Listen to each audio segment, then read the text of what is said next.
Welcome back, everyone. I am Zadian. This is Kerbal Space Program, Season 2, Episode 3. As you can tell from looking down below, this is the exact same number of episodes I had in Season 1. So, good news on that is that I've already got Episode 4 recorded. It just has to be edited, and also this Episode 4 will mark a change in how things are done. But more in Episode 4 about that. But right now we're setting it up to where 25% of the funds, 25% of the reputation that we earn changes into science, and that'll just help us build up science a little bit more easily.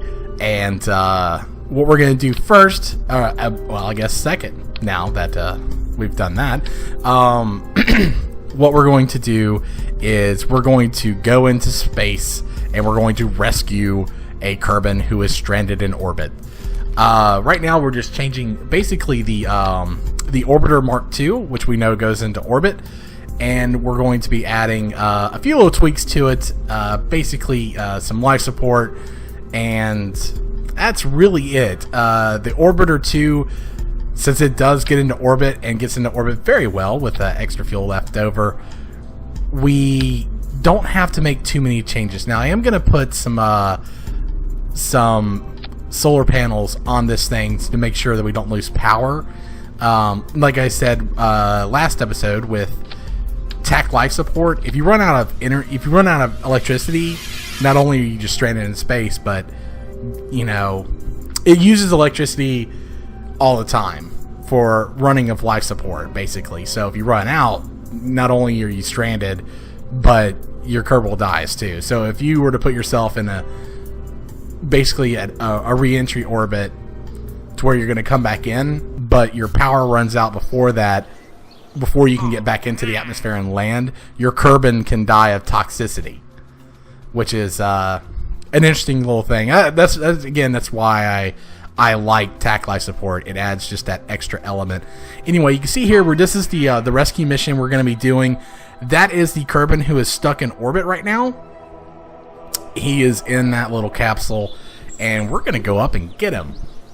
So we're going to go to the launch pad, and of course select our new rocket that we dubbed ZDR VIP Sub. I'm sorry, that's not it. ZDR Orbiter Res Mark 1 for rescue. Not a fancy name, but anyways, we're going to go with Valentina Kerbin. She's going to be our rescuer. And we're right now I'm just looking to line up. I wanted to try and get this in one shot. However, I'm not very talented at this. I can't remember. I'm assuming they need to be behind you, obviously, because you're starting out in front and it takes you longer and they're going faster. But as far as the how far behind you they need to be, I'm not very good at estimating. So you'll see that I miss. But here you go. It's a nice little easy launch. I'm going to try a little bit of different editing techniques to kind of cut down all that stuff. You guys have seen me launch a couple of rockets into space now, so it's nothing different. This is your standard, just get into orbit. As you can see, I'm trying to line up to where hopefully we're going to cross at the right time. However, it is already too far ahead of me, and I can already kind of tell before I'm even in orbit that I'm not going to catch it. As you can see right there, I'm a decent ways behind it. So I'm going to go ahead and put my orbit outside of it, meaning I'm going slower and it's going faster. So that way it'll take some time to catch up. But its orbit's kind of really shallow, and I didn't want to be on the side of that because it would take forever to time warp. So I went ahead and went outside, even though I knew in the long run it would take longer to catch up. But that did allow me to do something little entertaining. Well, it made me laugh, but wait for it. Just be patient. You're seeing me trying to line up the orbits, and now starts the race. So we're just gonna race around Kerbin, trying to let this thing to catch up to it, basically. And yes, I'm very proud of this. I shouldn't be. It's evil. I mean, it's cheeky. It's very cheeky, but it made me smile. Everyone loves Benny Hill. Come on. Anyways, as you can see, the more times we go around, the further it gets away from us, which is what I wanted. Strangely enough, like I said, I know I could have gone inside of it and gotten there quicker because I'd have been the one going faster, but you know, it was just like I said. I don't know. It wasn't the best decision to make, but anyways, it did allow me to do this. So if you see, I focused on Kerbin, so it's just like watching a race, running around in a circle. However, I do eventually catch up to it, and you will see that in just a minute. But it does look, it is a cool shot, watching them run around and looking at the polar cap. You gotta admit, man, this game is beautiful, absolutely beautiful. They've put so much into this game, and it's amazing. I love this game. It is so beautiful. All right, so right here you'll see me. I expand my orbit a little bit to speed things up because I had a feeling I could tweak it to get the encounter on the next go, and as you can see there, I did. So once you get to your encounter, what you do is you make it your target. Obviously, you can see right now my relative speed to my target is 290 something or 280. Is it 90 or 80? It's like 290 something meters per second. What I'm gonna have to do is, and what I'm doing right now is I'm getting to the close encounter to where I'm closest to it, and then I'm gonna kill my velocity relative to the target, and that basically puts me in a synchronous orbit with it at 7,000 kilometers away, or 7 kilometers away, not 7,000, 7 kilometers away. So by killing my velocity, I am now floating alongside this thing. Now, after you're floating alongside of it, that's when you start burning towards your target in order to catch up to it. So it becomes like, you know, kill your velocity, speed up towards it, kill your velocity, speed up towards it, and eventually you do get to it. Now, 7 kilometers away is quite distant. I usually, when I can tweak them, get them down to about 2,000 meters or 1,000 meters. But in this case, you know, this is just fine because we don't have to dock with this thing. We just got to get within 2,000 meters of it, which you can see happened just a second ago. And when we caught up to it, now you see in the bottom right-hand corner, the life support is showing that they have no food, they have no electricity. That guy is going to die if we don't get him out of there. So that's one thing about tech life support that kind of worries me a little bit, knowing that when you're doing rescue missions, if you don't get close enough quick enough, or if you get close enough to within 2,000 meters and then something happens and you fly outside of that Kerbin's probably going to die. I don't know for sure if that's what happens, but you know, it could possibly happen. Anyway, we got this Kerbin out. He's now flying towards our capsule. He's about 600 meters away. It's just a little jog over. Like I said, nothing big. You just got to get close enough to where you could take control of the Kerbin and fly over there, which is what we're doing now. And once you get in, it's basically mission done. You just got to get back down the Kerbin safely. So you know, these rescue missions are actually quite fun. I enjoy doing the VIP and the rescue missions. They add a different element to it that is entertaining to me. I mean, of course you guys might feel differently, and if you do, please feel free to leave comments in there that, hey, don't show us this stuff anymore. And you know, I ran into a wall in episode 4 where I am going to have to grind out and get some money by doing rescue missions and VIP tours. Now, am I going to show all of those? Probably not, unless people want to see me do those. If you see me want to grind those out. Now, what I was planning on doing in episode 5 is just showing snippets. Okay, this is what we're doing. We're doing VIP missions, and I'll just show you like beginning and ending, and show a couple of those. You know, not do an extensive thing like this. However, if you would like to see, you know, me do this, you know, like one one little snippet of me doing this and then a mission or something along like, or do these in between missions, that's something I'm willing to do too. I want to captivate my audience and keep you guys entertained. So this being kind of new to me, YouTube is still very foreign to me. You know, I'm not very experienced with it. I don't know how to go about it. So again, leave comments. Tell me you like it. Tell me you don't like it.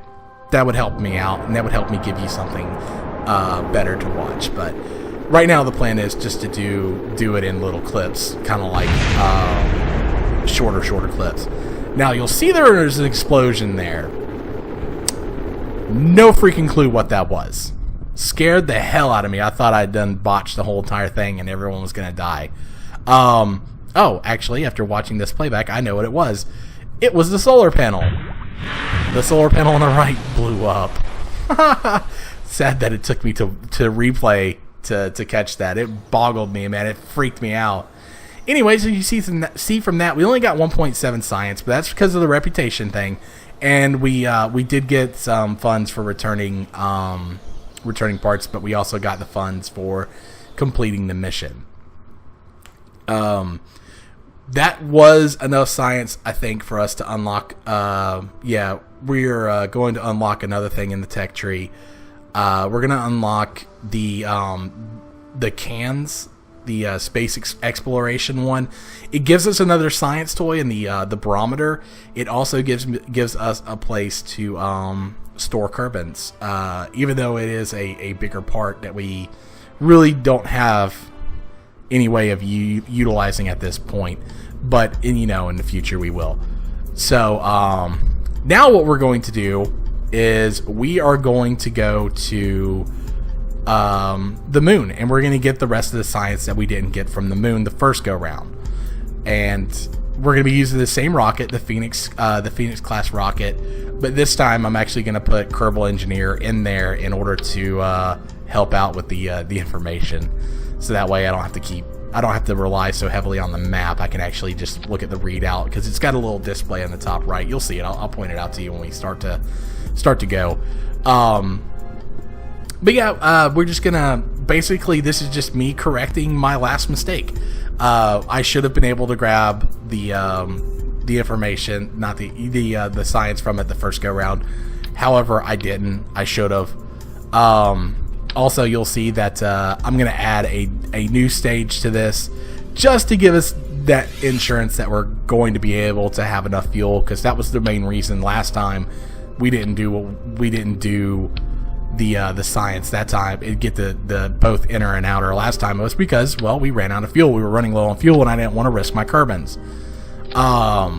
Because they most certainly would have died. There was not a lot of fuel left. I would have definitely run out of fuel. But anyway, we've got a little launch going on right here. This is just a standard launch with the Phoenix rocket.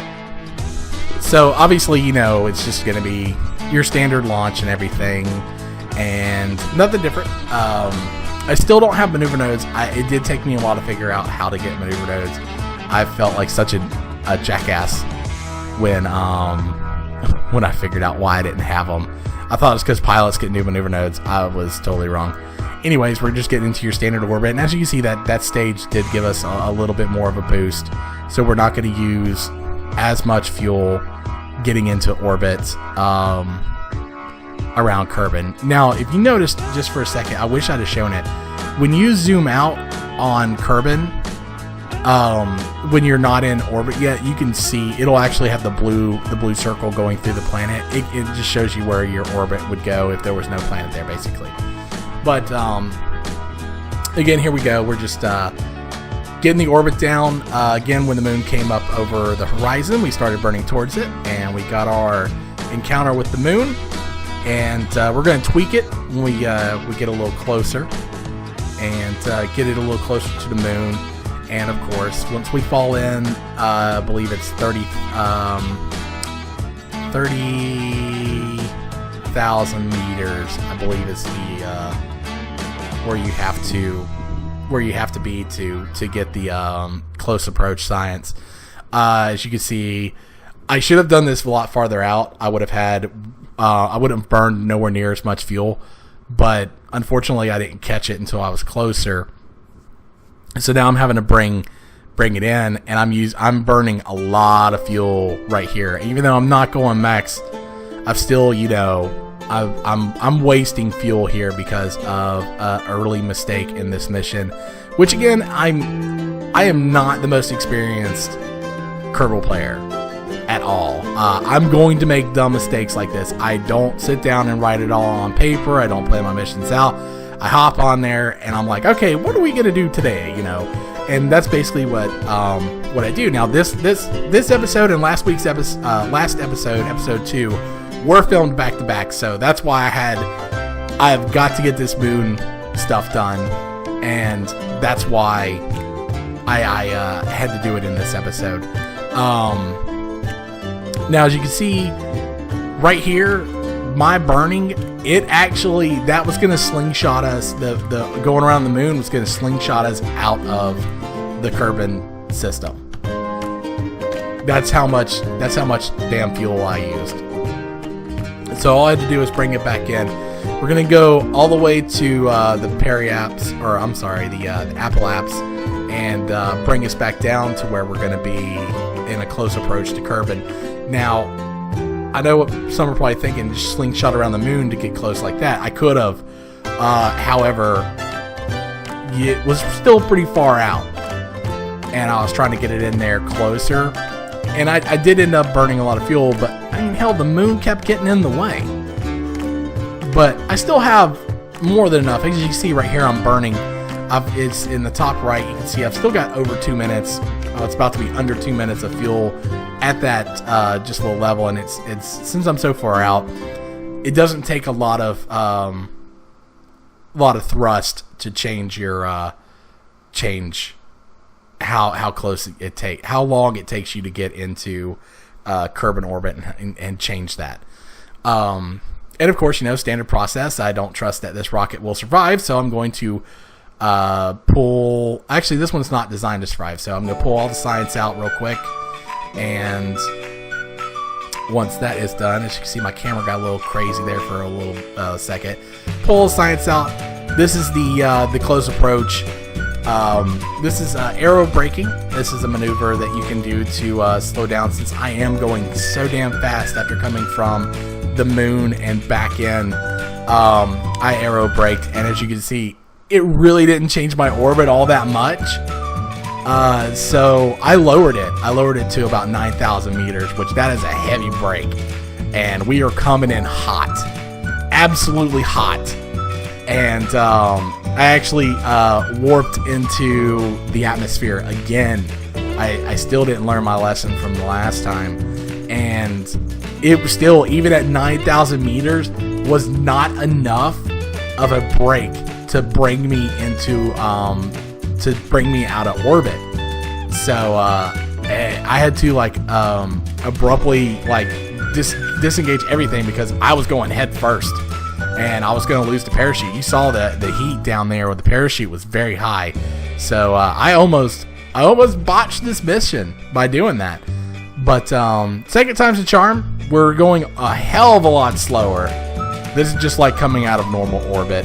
It's not that big of a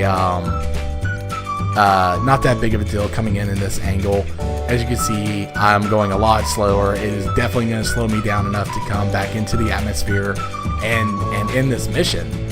But yeah, man, the new aerodynamics and the new heated re-entry and stuff, it's been a learning process for me. I never played with Ferrum Aerospace or Deadly Reentry. So, this is all kind of brand new to me. Well, I think I did play with Deadly Reentry. Anyways, you can see we got 170 science for that. Didn't get a lot of funds again, but we did get, and we didn't get any reputation.